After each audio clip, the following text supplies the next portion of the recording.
Bismillahirrahmanirrahim.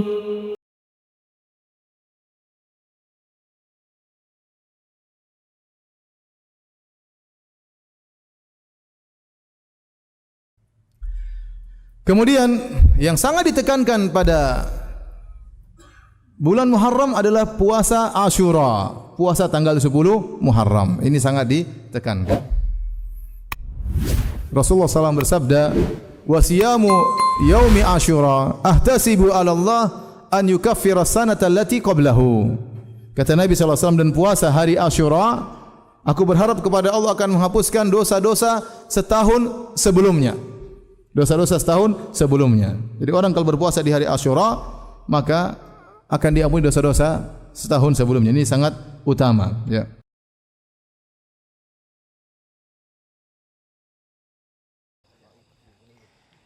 Dan ada puasa yang utama di antara hari-hari yang ada di bulan Syuro ini, yaitu puasa pada tanggal 10. Dikenal dengan puasa hari Asyura. Dikenal dengan puasa Asyura. Di mana Nabi SAW ketika ditanya tentang puasa hari Asyura, Nabi SAW menjawab, puasa hari Asyura yukaffirus sanah al-madiyah. Puasa hari Asyura itu menghapuskan dosa setahun yang lalu. Puasa hari Asyura itu menghapuskan dosa setahun yang lalu. Hadits Abu Qatadah Al-Ansari radhiyallahu anhu, hadits yang lain, beliau mengatakan su'ila an shaum yaum Asyura faqala kaffaratun sanah. Bahwasanya telah ditanyakan kepada Nabi SAW, apa sih keutamanya puasa satu hari Asyura itu 10 Muharram, maka beliau mengatakan bisa membersihkan dosa-dosa setahun yang lalu. 365 hari dosa kita dimaafkan yang lalu. Hadis ini riwayat Muslim dan juga Ahmad. Juga Ibnu Abbas radhiyallahu anhu menukil kepada kita. Beliau mengatakan, qadiman Nabi sallallahu alaihi wasallam al-Madinata wal yahudu tasumu Asyura. Nabi SAW waktu tiba di Madinah, beliau menemukan orang-orang Yahudi sedang puasa hari Asyura. Faqalu, hadha yawmun dhahara fihi Musa ala Fir'aun. Orang-orang Yahudi pada saat ditanya kenapa kalian puasa, mereka mengatakan karena hari ini Allah memberikan kemenangan Musa dari Fir'aun. Faqala Nabi SAW, maka Nabi SAW bersabda li ashabihi, kepada para sahabatnya ridwanullah alaihim, antum haqqu bi Musa minhum fasumu. Kalian lebih berhak untuk menghormati Musa daripada mereka orang Yahudi, maka berpuasalah kalian. Hadis ini diriwayatkan oleh Bukhari. Jadi puasa ini teman-teman, walaupun sunnah hukumnya, tetapi penekanannya luar biasa. Nah, penekanannya luar biasa, apalagi keutamaannya bisa mendapatkan pembersihan dosa setahun yang lalu atau 365 hari. InsyaAllah sebentar lagi kita akan menemui sebuah hari yang diutamakan di dalamnya berpuasa, yaitu hari Asyura, yang dikatakan oleh Rasulullah SAW, ahtasibu 'ala Allah an yukaffira as-sanata allati qablahu. Aku berharap kepada Allah SWT semoga dihapus dosa yang dilakukan setahun yang telah lalu. Ini menunjukkan tentang keutamaan berpuasa di hari Asyura, yaitu tanggal 10 Muharram.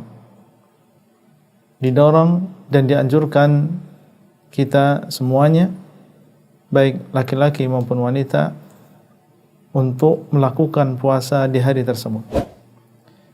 Dan lebih afdal juga melakukan puasa pada satu hari sebelumnya, yaitu pada tanggal 9 Muharram.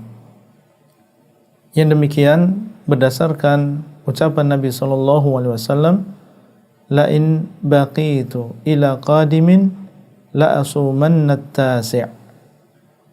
Seandainya aku masih hidup setahun yang akan datang, niscaya aku akan berpuasa pada tanggal 9. Maksudnya berpuasa 2 hari, yaitu tanggal 9 dan juga tanggal 10.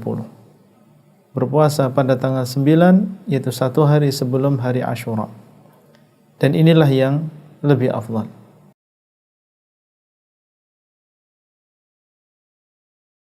Jamaah, sebuah nikmat yang agung.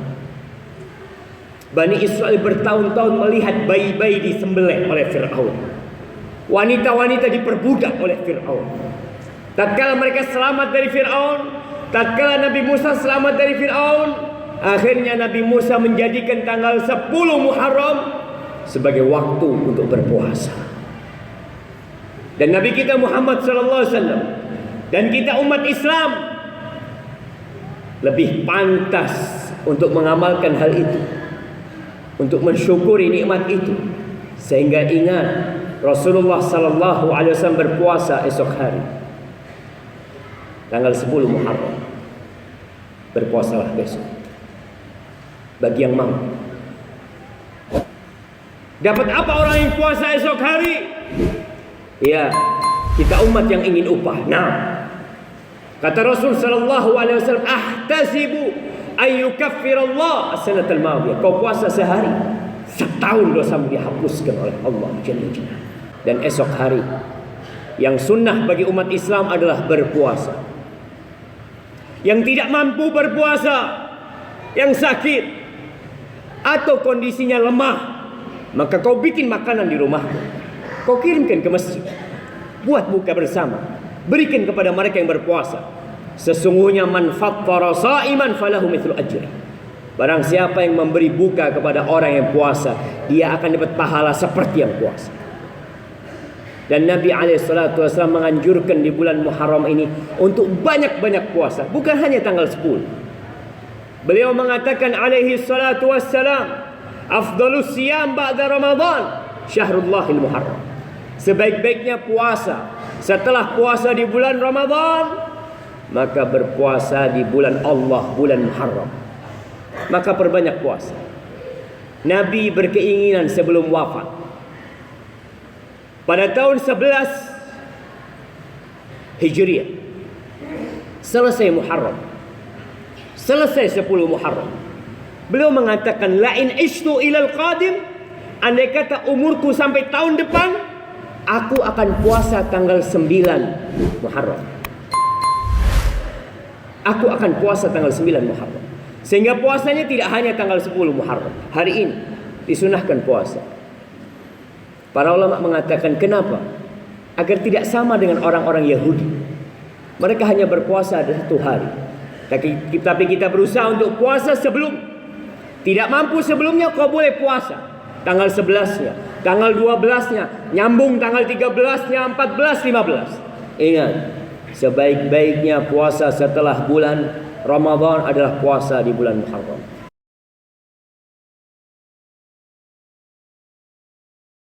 Pengertian hari Asyura.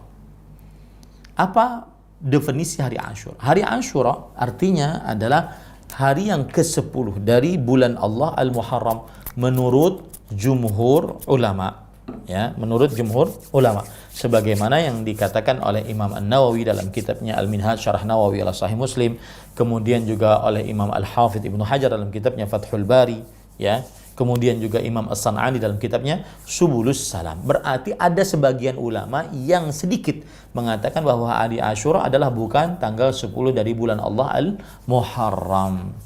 Dan ahibati hafizakumullah ta'ala, pendapat yang lebih kuat bahwasanya hari Asyura adalah hari yang ke-10 dari bulan Allah Al-Muharram menurut jumhur ulama. Taib, itu definisi dari hari Asyura. Kemudian keutamaan hari Asyura. Maka ahibati hafizakumullah ta'ala, keutamaan hari Asyura banyak. Di antaranya satu, berpuasa pada hari Asyura adalah menghapuskan dosa 1 tahun yang telah lalu. Ini keutamaan hari Asyura. Sebagaimana hadis riwayat Imam Muslim, siyamu yaumi Asyura ahtasibu ala Allah an yukaffira sanata allati qablahu. Berpuasa pada hari Asyura, aku berharap kepada Allah Subhanahu wa taala menghapuskan dosa yang telah lalu. Maka tidak seyogianya seorang muslim meninggalkan puasa ini. dan barang siapa yang meninggalkan puasa ini maka berarti dia sudah kehilangan keutamaan yang sangat besar, karena kita ini manusia yang tidak lepas dari dosa. Kullu bani Adam khata'. Setiap anak Adam adalah orang yang selalu melakukan kesalahan. Maka pada saat itu, ahibati hafizakumullah, kita perlu amalan yang bahkan sangat-sangat perlu, amalan yang menghapuskan dosa-dosa kita, terutama dosa-dosa kecil. Kemudian para ikhwan yang dirahmati oleh Allah Subhanahu wa taala, ada sebagian orang yang terlalu, ini sedikit menyimpang. Ada sebagian orang yang terlalu pede, ya. Dia tertipu dengan keutamaan. Tertipu dengan keutamaan, akhirnya selama hari-hari, selama setahun itu dia meremehkan perbuatan-perbuatan, meremehkan dengan meninggalkan amalan-amalan wajib, kemudian meremehkan dengan melanggar larangan-larangan Allah, karena dia anggap begini, kan puasa hari Asyura itu menghapuskan dosa 1 tahun yang telah lalu, ya. Maka pada saat itu kalau kita tambah lagi dengan puasa hari Arafah, berarti kan menghapuskan dosa 1 tahun yang akan datang, berarti masih bonus 1 tahun yang telah lalu. Nah, ini orang terlalu pede dengan amalnya. Jawabannya adalah mudah, bahwa kita belum tahu apakah amalan kita diterima oleh Allah Subhanahu wa taala. Saya kemarin di media sosial ada melihat orang mengatakan seperti ini, bahwa jangan terlalu gusar amalan kita tidak diterima oleh Allah Subhanahu wa taala atau tidak.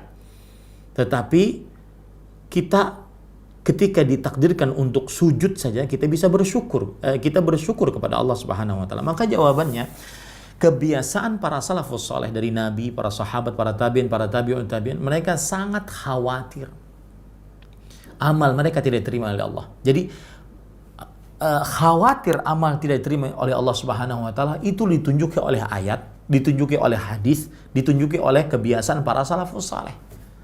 Jadi jangan terlalu pede dengan amalan kita diterima atau diterima, ya. Karena tidak semua yang beramal diterima oleh Allah Subhanahu wa taala. Adapun masalah orang bisa sujud, salat, kemudian dia sujud, kemudian dia itu adalah nikmat Allah Subhanahu wa taala. Ini lain hal. Ya. Itu salah satu nikmat Allah, betul. Kita harus bersyukur atasnya, betul. Tetapi ketika kita beribadah harus naik kualitas kita, yaitu memikirkan apakah amal ini diterima oleh Allah Subhanahu wa taala atau tidak. Karena itu yang ditunjuki oleh ayat Al-Qur'an, seperti misalkan walladzina yu'tuna ma ataw wa qulubuhum wajilah wa annahum ila rabbihim raji'un. Itu ayat Allah Subhanahu wa taala sebutkan di dalam Al-Qur'an. Ya, surat Al-Mu'minun ayat 60. Surat Al-Mu'minun ayat 60. Dan orang-orang yang memberikan apa yang telah mereka berikan dengan hati yang takut, bahwa mereka tahu sesungguhnya mereka akan kembali kepada Allah Subhanahu wa taala. Kata-kata takut di sini, memberikan apa yang mereka berikan dengan hati yang takut, maksudnya kata Aisyah radhiyallahu anha, beliau bertanya kepada Rasul sallallahu alaihi wasallam, "Ya Rasulullah, huwa alladhi yasriq wa yazni wa yashrabul khamr wa huwa yakhafu Allah azza wa jalla." Wahai Rasulullah, apakah orang-orang yang memberikan apa yang mereka berikan dan hati mereka itu takut, maksudnya adalah orang-orang yang mencuri, berzina, minum minuman keras, dan dia takut disiksa oleh Allah Subhanahu wa taala? Kata Rasulullah SAW, "La ya binta Abi Bakar." Tidak, wahai anak perempuan Abu Bakar As-Siddiq. Ya binta Siddiq, walakinna alladhi yusalli wa yasum wa yatasaddaq wa huwa yakhafu Allah azza wa jalla.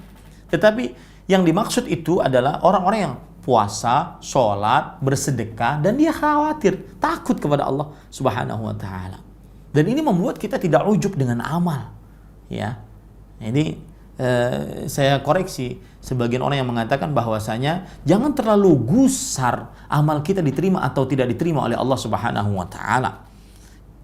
Bahwa sujud kita saja kita harus bersyukur. Satu sujud yang kita kerjakan kita harus bersyukur. Ini perkataan kurang tepat. Kenapa demikian? Karena ayat menunjukkan, hadis menunjukkan, para sahabat, para tabi'in, para tabi'ut menunjukkan bahwasanya kita harus khawatir amal kita diterima atau tidak oleh Allah Subhanahu wa taala.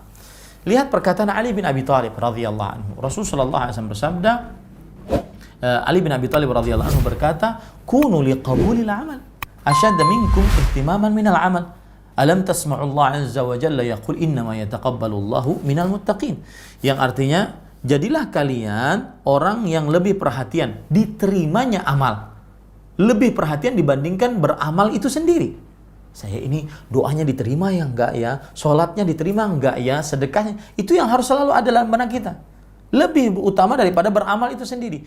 Apakah kalian tidak mendengar Allah Subhanahu wa taala berfirman dalam Al-Qur'an, sesungguhnya Allah hanya menerima dari orang-orang yang bertakwa. Artinya ada yang tidak diterima oleh Allah Subhanahu wa taala. Sebagaimana ayat disebutkan dalam surah Al-Maidah ayat 27. Umar bin Khattab radhiyallahu anhu juga mengatakan bahwasanya la in a'lamu anna Allah taqabbala minni mithqala habbatin ahabbu ilayya minad dunya wa ma fiha. Kalau aku mengetahui bahwa Allah Subhanahu wa taala menerima dariku walau satu sedekah sebesar biji sawi, maka aku lebih sukai dibandingkan dunia dan seisinya. Kenapa? Karena orang kalau diterima amalnya berarti dia bertakwa. Bertakwa tempatnya dalam surganya Allah Subhanahu wa taala. Nah, ini para ikhwan yang dirahmati oleh Allah Subhanahu wa taala.